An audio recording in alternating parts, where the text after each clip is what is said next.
abogada penalista del bufete Bataller Balaguer, asociados de Barcelona, a la cual quiero agradecer su participación y su disposición para poder realizar esta actividad. También, y después de ella, va a participar Manuel Ramos, que es psicólogo forense, colaborador del Instituto de Psicología Forense, y como tanto él como Mireia pues van a estar hablando durante unos 15 minutos aproximadamente y acompañando su presentación pues, con las respectivas diapositivas que ilustran este webinar. Para los que asistís por primera vez a un webinar, pues esperemos que sea una experiencia satisfactoria, aunque cuando siempre es la primera vez de algo, pues siempre hay una cierta incertidumbre. Después de mi presentación, como os he dicho, que voy a acabar en breve, pues voy a dar la palabra a Mireia, que va a desarrollar su primera participación. Después participará Manuel Ramos. Y por último, yo retomaré la coordinación de tal forma que hemos reservado unos 15 minutos. En total tiene que durar entre 45 minutos, 60 minutos, para poder hacer preguntas. En cuanto a las preguntas, el funcionamiento es relativamente sencillo, pero repito, como va a ser la primera vez para muchos, pues igual es un poco complicado. Veréis que en vuestros iconos tenéis una pequeña manita, que es como un icono que permite identificar al coordinador de la sesión, que queréis hacer una pregunta y yo os daré la palabra para que la podáis hacer oralmente. También se pueden escribir estas preguntas en el apartado correspondiente y espero que bueno, pues cada uno sea capaz de interaccionar de una forma eficiente. La expectativa es que el webinar dure aproximadamente unos 45 o 50 minutos. Después de las presentaciones y después del turno de preguntas, os enviaremos una encuesta para ver qué os ha parecido y sobre todo para poder intercambiar experiencias. Y también, no estoy seguro si ya tenéis el PDF, pero si no, seguro que en cuanto acabe la presentación lo podréis poner en vuestro correo electrónico. Bueno, no voy a ocupar mucho tiempo más. Como esto va en directo, esperemos que no haya ninguna interacción o interferencia y es mucho esperar porque Internet tiene muchas ventajas, pero también tiene una cierta incertidumbre. Así que espero que todo vaya bien para todos, porque afortunadamente la coordinación, que quiero agradecer a Kirian Muñoz, que va a ser el responsable de toda la dinámica, pues va a estar un poco al tanto de todo y espero que todo se desarrolle de una forma adecuada. Muchas gracias por asistir y en breve nos volvemos a poner en marcha. A continuación, Mireia va a desarrollar su presentación. Gracias y cuando quieras, Mireia.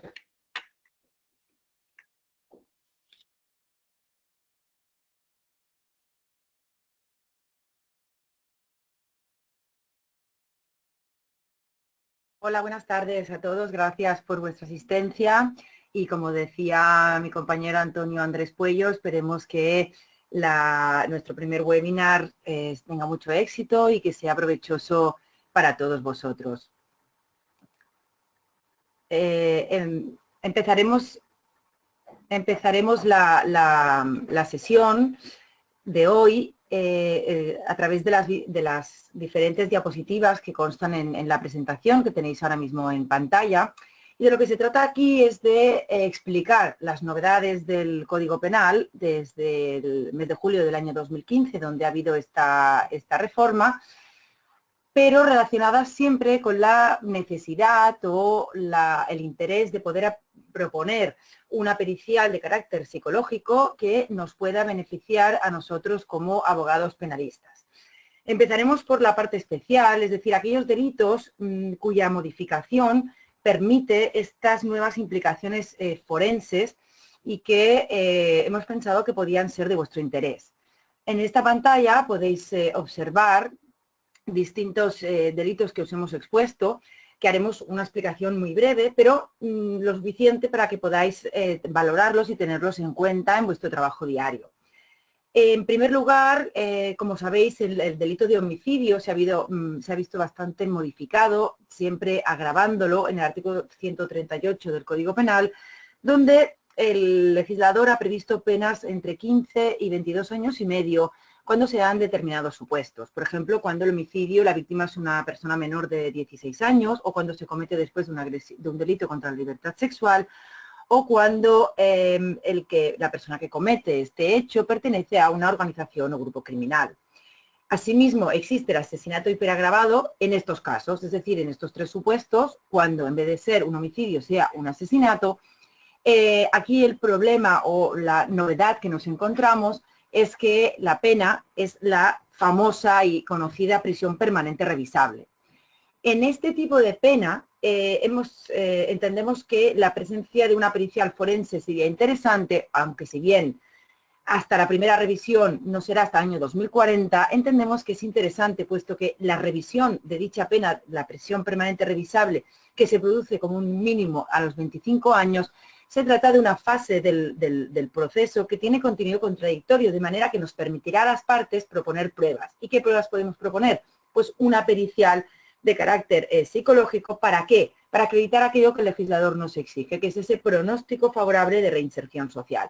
De manera que sería una nueva implicación de carácter forense que hasta ahora no teníamos y que ahora sería bastante interesante.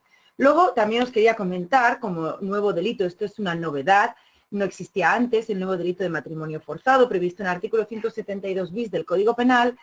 Si bien es cierto que en otros países de la Unión Europea está previsto, nosotros no lo teníamos previsto. Es un delito muy sencillo en el que castiga a quienes obliguen a otra persona a contraer matrimonio. Puede ser tanto unos padres, unos hermanos, puede ser por motivos económicos, por motivos religiosos, por motivos de honor, pero se trata de una coacción en el sentido que nosotros entendemos como en nuestro ordenamiento, en nuestro Código Penal, pero no exige esa violencia o esa intimidación, sino esa obligación de una manera mucho más sutil. ¿Y cómo podríamos acreditar que una persona ha contraído matrimonio a la fuerza? Una manera de poder probar desde un punto de vista de la acusación sería a través de una pericial psicológica donde acreditara que esa persona se encuentra sometida a ese matrimonio y que no había previamente consentido, acreditando pues cierta vulnerabilidad, una persona influenciable, etc. En tercer lugar, os comento el nuevo delito de acoso, el stalking. Este delito es muy interesante. Además, también para los compañeros juristas os hago mención de que el juzgado de lo penal de Tudela, en fecha 23 de marzo del 2016, es decir, recién salida del horno, ha dictado la primera sentencia de este delito. Se trata de un delito de hostigamiento, de acoso, como la propia palabra indica, consistente en que una persona pues pretenda acercarse a otra a través de llamadas reiteradas, WhatsApps reiterados, vigilancias, persecuciones, intentar contactar con esta persona a través de otras personas, incluso realizar compras por internet usurpando la identidad de esa persona o haciendo que otras personas contacten con ella. Es decir, coartar su libertad, pero nuevamente sin violencia o intimidación. De manera que es un delito mucho más sutil, mucho más sencillo, que hasta ahora era impune porque no había esa violencia o la intimidación y ahora sí que la hay. ¿Dónde consideramos que puede intervenir aquí una pericial de carácter psicológico? Pues a fin de acreditar lo que el tipo exige, que es alterar el desarrollo de la vida cotidiana de esa persona. Si no tenemos pruebas suficientes, podemos aportar una pericial psicológica donde se acredite que esa persona realmente ha visto alterada su vida cotidiana y que, por lo tanto, este nuevo delito denominado stalking se ha cometido. Luego tenemos los delitos de grooming y sexting. Son delitos que ya existían antes, pero las novedades que tenemos a raíz de la reforma al Código Penal de julio de 2015 es que respecto del grooming, que es aquel contacto a través de internet o del teléfono con menores, antes era respecto de menores de 13 años y ahora es al respecto de menores de 16 años. Esto es una novedad que hemos considerado interesante hacer mención. Y después, respecto del sexting, aquí sí que se ha introducido en un delito nuevo y también para menores de 16 años a través de aquellas conductas que pretendan embaucar a un menor de 16 años para que le facilite dicho material pornográfico. material de carácter pornográfico. Entendemos también que esa novedad es interesante y que también se podría acreditar en cierta manera a través de una pericial de carácter psicológico. Pero la novedad que nos ha parecido también más interesante a efectos de los abogados penalistas es el que por primera vez el consentimiento de un menor de 16 años, podrá excluir la responsabilidad penal en delitos sexuales. ¿Por qué? Porque si un menor de 15 años tiene una relación sexual con otro menor de 15 años, entendemos que el otro menor de 15 años no ha tenido capacidad para consentir esa relación sexual y que, por lo tanto, siendo puristas, estaría cometiendo un delito contra la libertad sexual porque al ser menor de 16 no tiene capacidad para consentir. Por tanto, se ha previsto esa posibilidad como causa de exclusión siempre y cuando se den dos circunstancias concretas. Es decir, cuando entre el autor y la presunta víctima haya una edad próxima y también una madurez próxima. ¿Y cómo se acreditará esa madurez? A través de una pericial de carácter psicológico, que es, en el fondo, la prueba madre que determinará si realmente había o no esa desigualdad entre el autor y la víctima para considerar si ha habido o no ese delito contra la libertad sexual. En otros países de la Unión Europea lo hacen más sencillo, es decir, por ejemplo, en Italia tiene que haber como máximo 3 años de diferencia, en Austria entre 3 y 4, en Suiza 3 años. Nosotros no hemos puesto un mínimo ni un máximo de edad, sino que debe ser una edad parecida y, en el Código Penal no es una O, es una I, se exige que además haya una madurez próxima, de manera que ahí es donde la pericial psicológica tendrá, a mi entender, una gran intervención. Luego también se han creado nuevas conductas contra la intimidad delictivas que hasta la fecha, hasta julio del 2015, no estaban siendo penadas y que también se consideran muy importantes porque se ha creado una nueva tipología delictiva que viene a ser lo que se denomina en términos llanos una venganza pornográfica o si utilizamos términos anglosajones el revenge porn, es decir, aquellos vídeos o imágenes de carácter sexual que se consienten por una persona en una relación con otra persona y luego esa otra persona que ha obtenido legítimamente esas imágenes para vengarse o por el interés que tenga, las distribuye sin su autorización a otras personas a pesar de haberlas obtenido legítimamente. Hasta ese momento no se podían castigar estas conductas, pero a partir de julio de 2015, si se cometen, se podrán castigar. Y, claro, habrá que cuantificar los daños morales y el perjuicio, el grave menoscabo a la intimidad personal que ha sufrido esa persona. Para ello, entendemos que una pericial de carácter psicológico será muy útil para poder determinar ese elemento del tipo que es exigible para poder condenar por esa conducta. O bien al contrario, si queremos acreditar lo contrario, lo podemos hacer también a través de una pericial psicológica.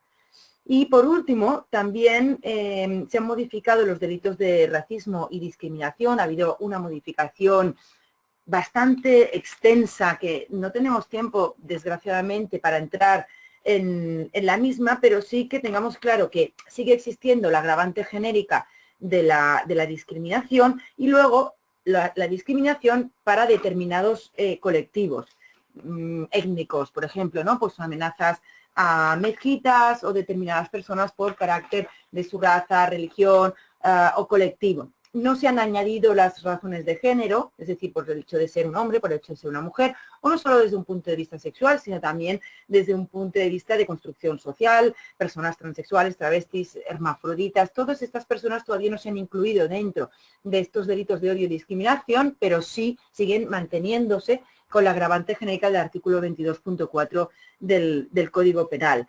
También dentro de estas agravantes genéricas, se establece la posibilidad de considerar un delito de discriminación cuando atacas a una persona erróneamente pensando, por ejemplo, que es gay y no lo es, o una persona la atacas por ayudar a un determinado colectivo, es decir, por ser amiga o trabajar en una ONG que ayude a determinadas mezquitas. Y todo esto, todo este tipo de conductas para determinar si realmente uno es víctima o no de discriminaciones tan sutiles como las que os acabo de exponer, entendemos que estas reformas también implicarán que para acreditar todos estos extremos será muy recomendable utilizar siempre periciales psicológicas donde entren a valorar situaciones personales de esa víctima, donde se haga un análisis profundo de quién es, cuál es su origen, sus elementos determinantes de esta discriminación, pertenencia a un grupo, a una raza, a una religión, nos podrán ayudar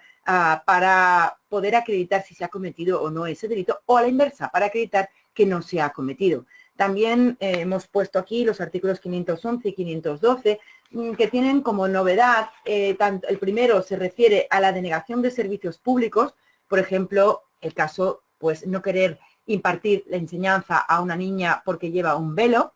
Esto, según el artículo 512, es un delito, perdón, el artículo 511, o bien la denegación de servicios privados, como podría ser denegar la entrada a una persona en una discoteca por motivos discriminatorios.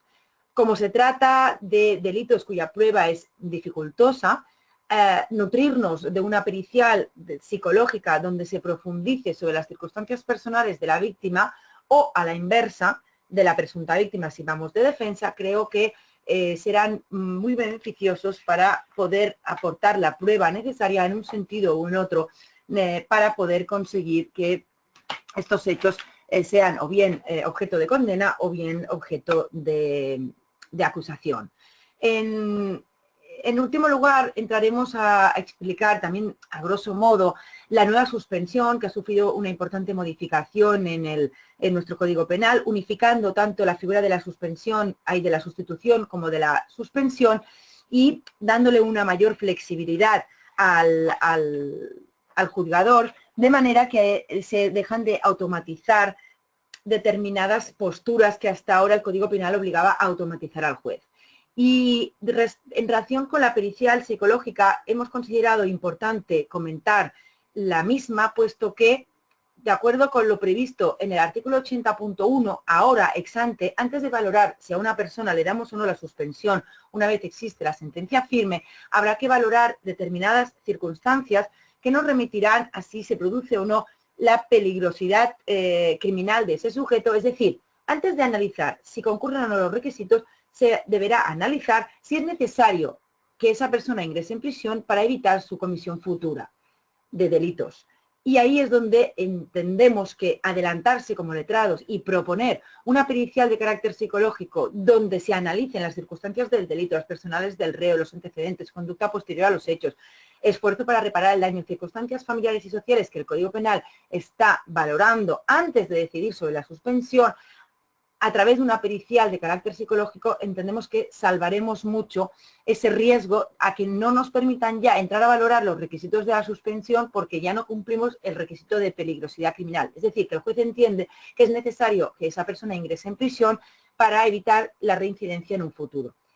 Por tanto, entendemos que esto se ha abierto una puerta muy importante donde se nos da a nosotros cierto protagonismo, pudiéndole ofrecer al juez elementos que los podemos aportar nosotros y que serán para él valorativos a efectos de tomar esa decisión, que es absolutamente potestativa, no está obligado. Él puede adoptarla o no adoptarla.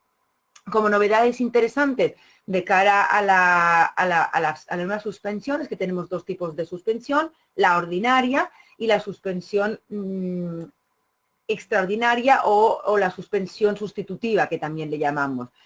Pero en ambos casos, las novedades importantes es tanto nos otorguen una como la otra, el hecho de que nuestro cliente reincida, es decir, cometa un delito durante el periodo de suspensión, no tendrá que conllevar automáticamente, como hasta la fecha, la ejecución de la pena que tenía suspendida y, por lo tanto, perder esa suspensión, sino que, atendiendo a la naturaleza del delito cometido, si no afecta a esa peligrosidad, podrá no determinarse de modo automático la revocación de la suspensión. Y ahí, en ese análisis, de ese segundo análisis de esa peligrosidad, también nos podremos nutrir de una pericial de carácter psicológico donde se valoren nuevamente las situaciones personales, sociales, laborales, económicas y su comportamiento a efectos de evitar que se ejecute la pena que había quedado inicialmente suspendida por la comisión de un nuevo delito. Y lo mismo ocurre respecto, aquí lo tenéis, la explicación la tenéis mucho más amplia,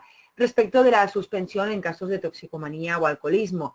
ahora está prevista en el artículo 80.5, antes lo estaba en el artículo 87 del Código Penal, y aquí en estos casos, en caso de recaída de nuestro defendido, también podremos pedirle al juez que mantenga dicha suspensión y ya no exige, al igual que la regulación anterior, que una recaída supone automáticamente la revocación de la suspensión. De manera que a través también de una información, de un informe de carácter de una forense, desde un punto de vista psicológico, donde valoremos toda esa situación de la toxicomanía, de la adicción a las drogas tóxicas o bien al alcoholismo, podremos evitar que esa recaída conlleve la revocación de la suspensión si tratamos de convencer al tribunal sentenciador de que la misma es esporádica y no tiene por qué afectar a dicha peligrosidad criminal.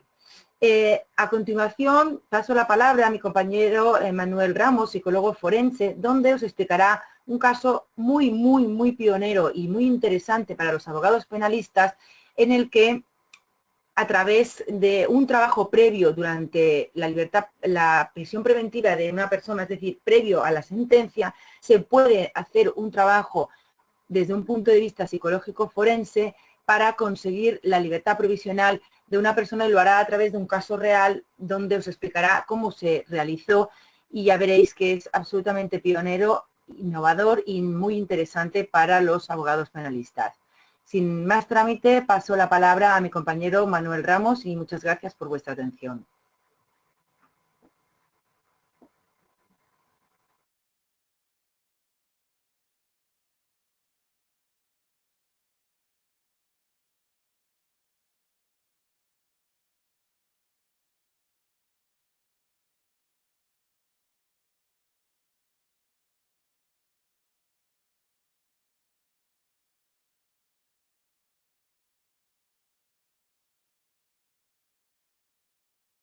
Todo querría agradecer en un primer momento al Instituto de Psicología Forense por confiar en mí para hacer esta presentación conjuntamente con Mireia Balaguer, y a Mireia Balaguer por aceptar esta invitación en nombre del Instituto de Psicología Forense y en mi nombre personal por de alguna manera poner en valor el caso que a continuación vamos a presentar. ¿Vale? En una primera aproximación, como decía mi compañera,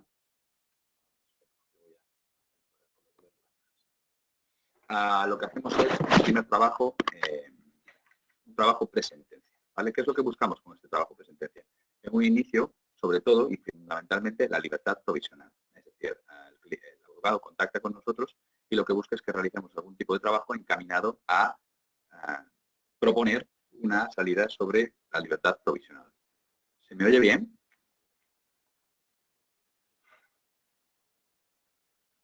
Bueno, entiendo que sí. Como decía, lo que buscamos es realizar una intervención dirigida a hacer una propuesta para proponer una libertad provisional, ¿vale? Este es el objetivo fundamental de nuestro trabajo en presentencia, ¿vale? Con eso, además, ¿qué podemos conseguir? Pues también individualizar la pena, ¿vale? Como decía Mireia, o sea, pronunciarnos sobre las circunstancias personales del penado, es decir, qué características personales tiene a nivel psicológico, social, familiar, que puedan ayudar a favorecer una propuesta de libertad provisional. Y finalmente, pues dejar los deberes hechos para una posterior ejecución, para la posterior ejecución penal. ¿Vale? ¿Cómo hacemos esto? Bueno, pues como todos ustedes saben, a través de una valoración psicológica y pericial. ¿Vale?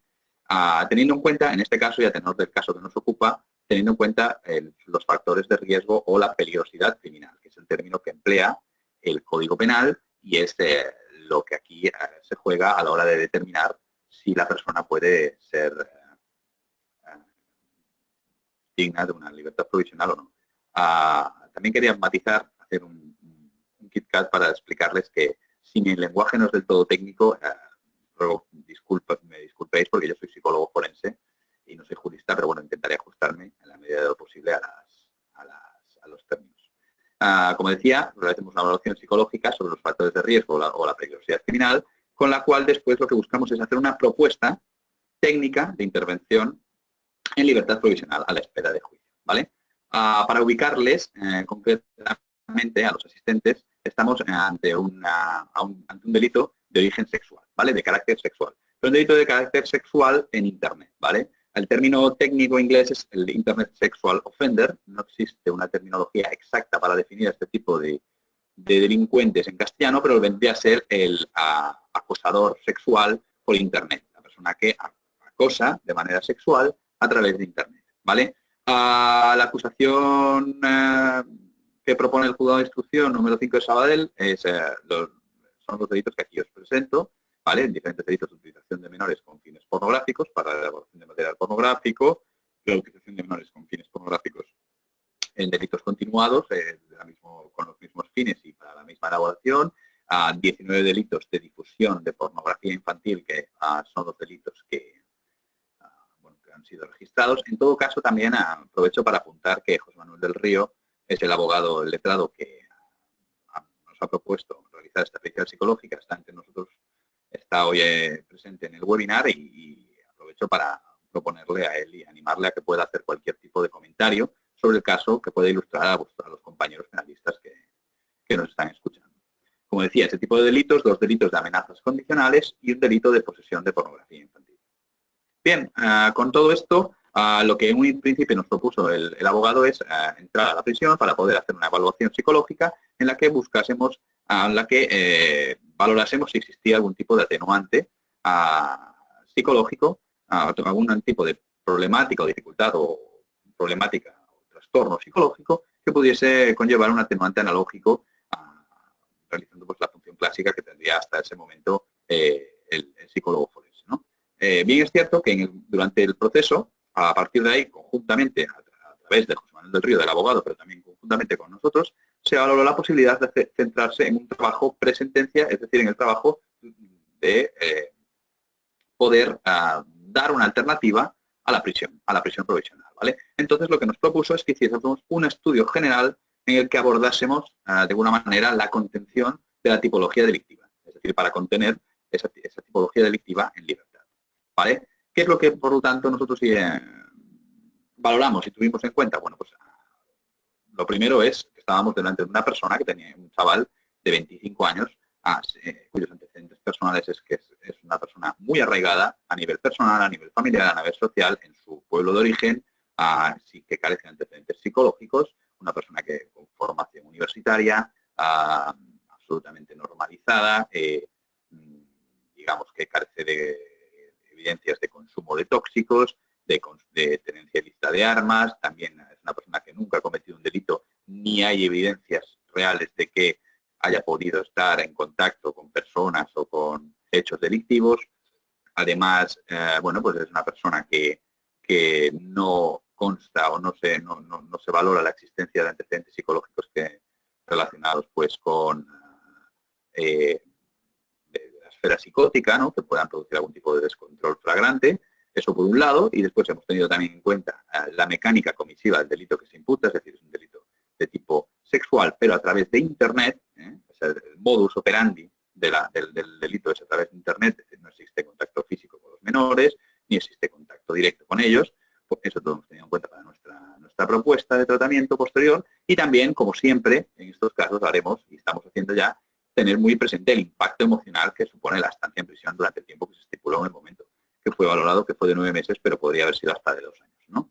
Hay que tener muy en cuenta que desde el punto de vista psicológico y emocional el impacto que tiene esa estancia en prisión también favorece a un pronóstico de inserción favorable, ¿vale? Por todo ello, atendiendo a esas condiciones que acabamos de mencionar, detectamos o inferimos que existía un pronóstico de inserción favorable y un riesgo de reincidencia bajo, atendiendo a una serie de compromisos que se deberían cumplir para que esta reincidencia o para que este riesgo de reincidencia siguiese siendo bajo. Bien, como ustedes pueden ver aquí, entre paréntesis ponemos SVR20, porque esta es la escala que mide el riesgo de reincidencia delictiva o en este caso, como estamos en carácter presunto, de comisión delictiva, de esta etiología delictiva. Es decir, el SVR20 mide el riesgo de reincidencia delictiva de carácter sexual, delitos de carácter sexual, ¿vale? Lo digo porque nosotros explicamos esto en sede oral y como una herramienta que dota o que aporta evidencias técnicas y científicas a las conclusiones que nosotros podamos emitir. y es específicamente una prueba que mide el riesgo de esta etiología delictiva, pero que podemos, o que es extensible, o que existen otras pruebas para otras tipologías delictivas, que nos permiten afinar y definir exactamente ante qué nos enfrentamos. Bueno, pues en relación y teniendo en cuenta estas características, lo que propusimos es una libertad provisional siempre que se cumplan y adquieran una serie de compromisos, como eran pues la realización de un tratamiento psicológico, cognitivo y conductual para agresores sexuales, del cual nosotros iríamos informando mensualmente al juzgado de cómo evolucionaría tanto su adherencia al tratamiento, como el vínculo con el terapeuta, como la eficacia del propio tratamiento en el penado o en el imputado, ¿vale? Sobre esto hay que decir, y es justo decir, que tuvimos la fortuna o la suerte de que en aquel momento en el que nosotros hacíamos la propuesta, desde el Ministerio de Interior, concretamente desde la Secretaría General de Instituciones Penitenciarias, se publicaba un programa de tratamiento que estaba dirigido a agresores sexuales en la red en el contexto de las penas y medidas alternativas, es decir, para delincuentes, para aquellos que habían cometido un delito inferior a 2 años, pero que se suspendía la condena bajo la obligatoriedad de realizar un programa de tratamiento que estaba directamente relacionado con la etiología delictiva del cliente o de la persona con la que nosotros estábamos valorando. Por lo tanto, lo que hicimos fue hacer nuestro ese tratamiento, con la experiencia que nosotros tenemos en la ejecución de este tipo de tratamientos, y aplicársela de manera individualizada y teniendo en cuenta las características personales que antes comentamos al imputado.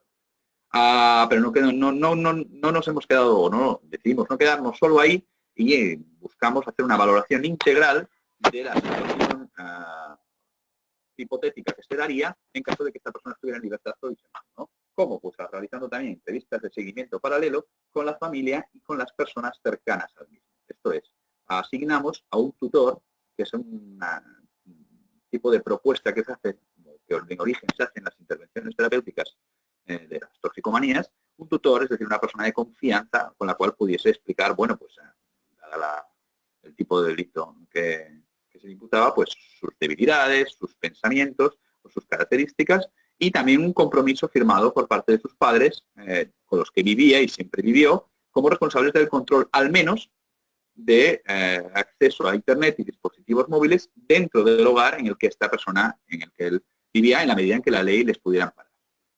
¿Vale? Aquí hay que decir, y hay que decir muy claro, porque entiendo que es importante, que se realizó un estudio general, es decir, se abordó qué es lo que habría que hacer con una persona que hipotéticamente cometiera este delito, es decir, dando por hecho que, o sin prejuicio de que se le acusara de ese delito o sin que hubiera un reconocimiento de los hechos por parte del acusado, ¿no? Es decir, la hipótesis de partida es una persona con estas características personales, si hubiera cometido este delito o si lo pudiera cometer, nosotros reduciremos la posibilidad de que lo pueda cometer atendiendo a estas características y sobre todo realizando este tipo de programas. ¿Vale? Lo digo porque con esta matiz salvamos la presunción de inocencia del imputado en el proceso en el proceso en el que nos encontramos, en la fase del proceso en el que nos encontramos. Vale, pues llegado a este punto y hecha esta propuesta, en un inicio, el juzgado de instrucción, y esto aquí también podrá matizar el abogado que llevó el caso, el juzgado de instrucción en un principio pues no acabó de convencer de la propuesta y fue denegada la libertad provisional, pero transcurridos los 2 años de prisión provisional máximas que tiene previsto la ley, si mal no recuerdo, el Ministerio Fiscal y la acusación particular solicitaron realizaron una petición de prórroga, y en esta prórroga se tuvo que pronunciar sobre la misma la audiencia, ¿vale? Concretamente la Audiencia Provincial de Barcelona, sección 9ª, concluyendo en su parte dispositiva, o alegando en su parte dispositiva, acordar pues desestimar la solicitud de la propuesta de la prórroga de la medida de prisión provisional, otorgando una obligación a pudacta y requiriendo a la defensa, es decir, al letrado que lo asistía, a que aportase a la sala informes mensuales del Instituto de Psicología Forense sobre el seguimiento, cumplimiento y resultados provisionales o definitivos del tratamiento psicológico para agresores sexuales, al que, eso sí, debía someterse de forma voluntaria, pero que el propio juzgado se reservaba, lógicamente, el derecho y la obligación de ponderar el mantenimiento o no de la libertad del acusado. Es decir, en función de cómo evolucionase ese tratamiento, dejaba en exploración de los informes de seguimiento si era suficiente o si era adecuado el trabajo que nosotros haríamos con él o no. Paralelamente y siguiendo las propuestas que nosotros habíamos realizado en nuestro informe preliminar de conclusiones, abajo se puede ver que proponíamos un compromiso de los padres sobre el control restrictivo, vemos que la propia audiencia propone efectivamente un compromiso paterno de control restrictivo de acceso a Internet, dispositivos móviles durante su estancia en su hogar y demás, así como el alejamiento, bueno, el orden de alejamiento de todos aquellos menores que aparecen en la causa. A partir de aquí, lo que nosotros hicimos fue, inmediatamente fue puesto en libertad, lo que hicimos fue recoger toda la información que habíamos recabado sobre esta persona y comenzar el tratamiento con carácter semanal, realizando sesiones de 2 horas y proponiendo pues cada mes un informe donde nos pronunciamos sobre el vínculo con el terapeuta, la eficacia, o más que la eficacia, la adherencia del imputado con el tratamiento y también el conocimiento y la implicación de la familia y del tutor que nosotros habíamos propuesto en su puesta en libertad y en el cumplimiento de las condiciones que se especificaban en el auto de prórroga de prisión. Con todo ello, y para finalizar, simplemente decir que el penado lleva 10 meses ya en libertad, ha concluido el programa terapéutico de manera completa, son 9 meses, 30 sesiones, y las ha hecho todas, ha cumplido, no ha fallado en una sola sesión, ha tenido un compromiso muy elevado con el tratamiento y en estos momentos estamos ya en fase de seguimiento. El juzgado, según no nos consta a nosotros, también lo podrá confirmar si quiere el abogado que nos asistió aquí, no se pronunció sobre nada que contrariara nuestras conclusiones del informe y el penado sigue en libertad a la espera de ser juzgado. Está estudiando asignaturas de la carrera, está trabajando, está realizando el tratamiento psicológico, está haciendo su vida habitual a nivel familiar, con aquellas personas que aceptan, que lo aceptan, porque hay que recordar que el tipo de delito que se le imputa es muy grave y ciertamente, como hemos comentado alguna vez con el abogado, pues los hechos son palmarios, es decir, hay una serie de evidencias que dificultan que esto se pueda llevarse en otra dirección que no sea la prisión. Pero con todo ello, nosotros con este trabajo hemos conseguido al menos que pudiera estar de manera mínimamente garantizada en libertad bajo una serie de criterios que se han ido cumpliendo. Por mi parte nada más, agradeceros nuevamente vuestra paciencia y vuestra atención y estamos aquí para resolver las preguntas y lo que queráis. Muchas gracias.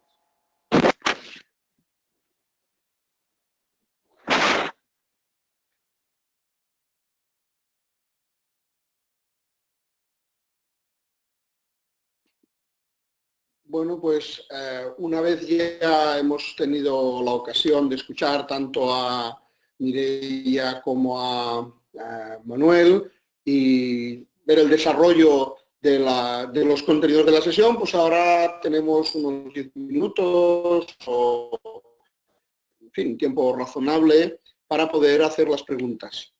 Naturalmente que el sistema de preguntas hay 2 formatos. Uno sería escribir las preguntas a través del chat, y otra, que creo que es la más recomendable en este momento y que por tanto podéis poner a prueba en cuanto yo acabe de hacer esta invitación, es marcando el icono de la mano que representaría, en cierto modo, pues como si estuviéramos en un aula, levantar la mano, y la tenéis en este pequeño menú que hay a la derecha, donde podéis ver los participantes, etcétera. De esa forma, el coordinador y el que coordina toda la sesión del webinar, pues os abrirá el micrófono, podéis formular la pregunta.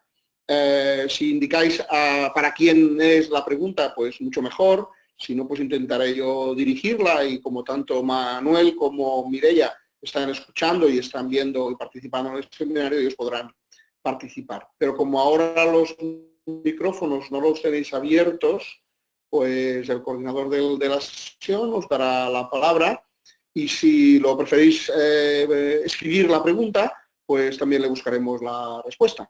Así que ahora es vuestro turno, tenéis ocasión de probar y ver cómo funciona el webinar. Hasta ahora, pues, afortunadamente, con lo que yo he ido viendo, espero que todos lo hayáis podido seguir con una cierta, en fin, eficiencia. Así que tenéis la palabra cuando os parezca, si queréis preguntar alguna cosa, comentar. De hecho, Manuel ha invitado a José Manuel del Río, si él quiere añadir, o en fin, hacer algún comentario, pues también está invitado para ello.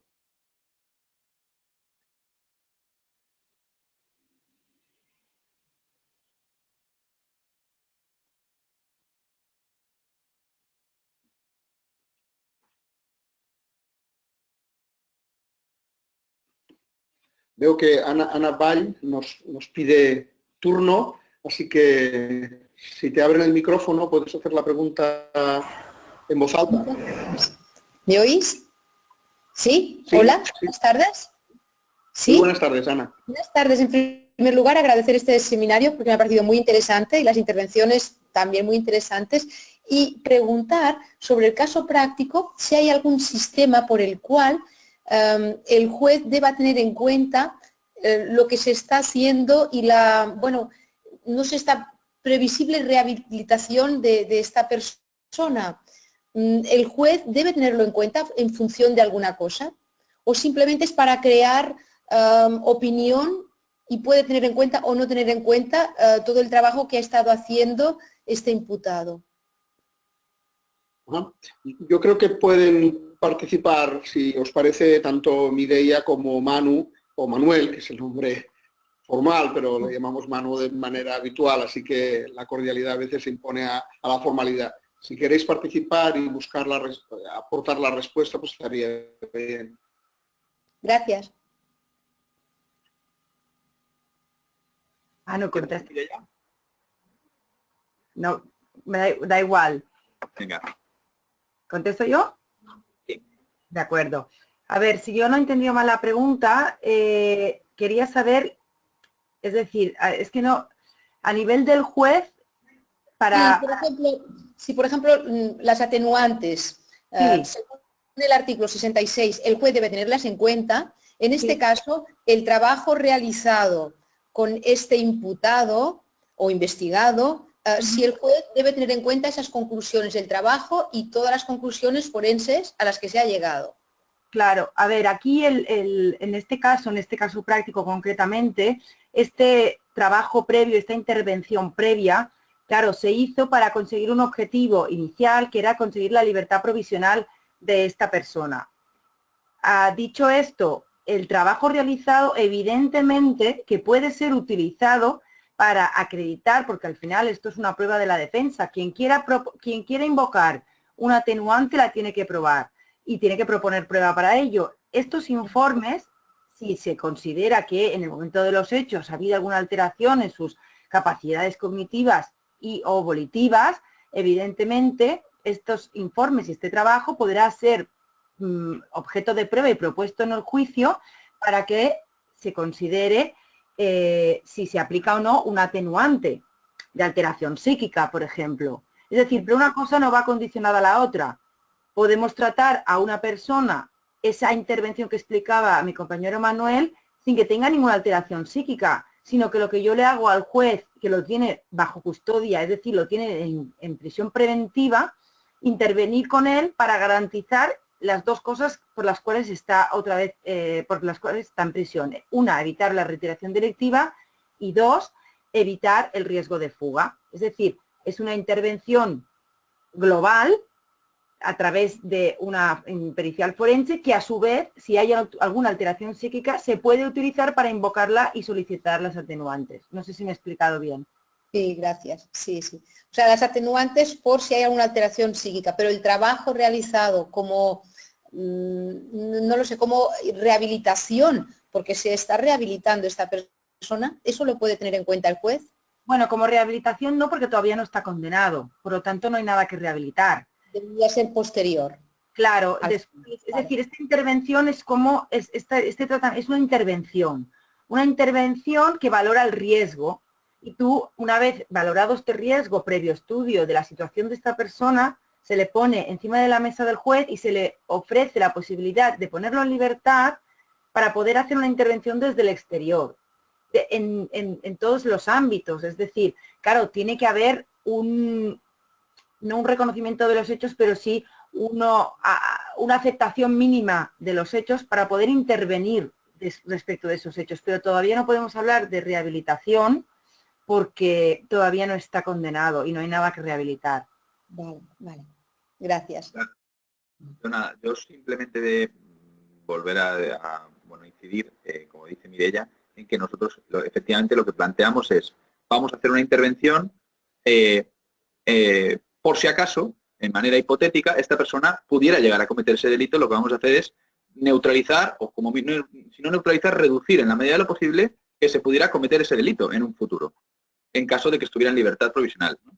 Es decir, nuestra actuación viene a decirnos que esta persona a priori no sabemos si lo ha hecho o no, pero lo que vamos a hacer es todos los esfuerzos técnicos para evitar que eso se produzca. A partir de ahí, ¿qué ventaja nos podría dar? O entiendo yo que, según nuestra experiencia, nos podría dar, pues que en la vista oral nosotros tenemos cantidades ingentes de información desde el punto de vista psicológico y técnico que podremos aportar de manera interesada a la defensa del penado. Es decir, explicar cómo es, qué proceso lleva, de qué persona tenemos delante en relación y en dirección que el abogado nos pida.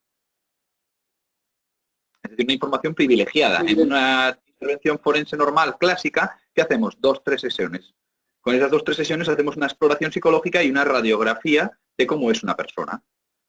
Con un tratamiento de 30 sesiones durante 10 meses, viendo una persona y valorando todo su entorno y todas sus características, podemos individualizar mucho más y pronunciarnos de una manera mucho más acertada sobre cómo es esta persona. Gracias, Mireia, gracias, Manuel. Ana, muchas gracias por la pregunta. ¿Tenemos tiempo para una pregunta más o para alguna intervención?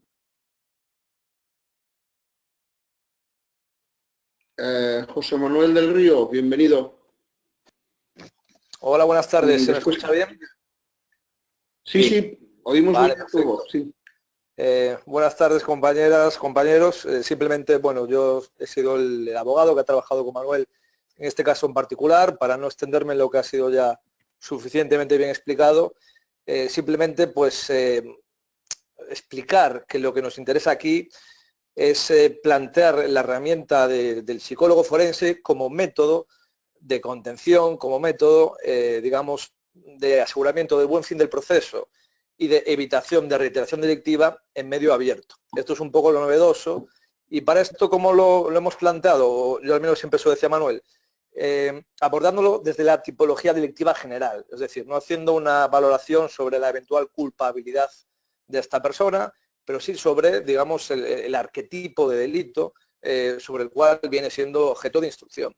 Entonces, en este caso en particular, nosotros, cuando fuimos a hacer la primera valoración psicológica, que fue Manuel Ramos a prisión, pues vimos que en principio tampoco había alteraciones, digamos, que se pudiesen sumar al componente, eventual componente pedófilo, por lo tanto, que se pudiese aplicar, digamos, como un atenuante, ¿no? Porque evidentemente el componente de pedofilia pues constituye el elemento subjetivo del injusto y del delito, por lo tanto necesitábamos algo más.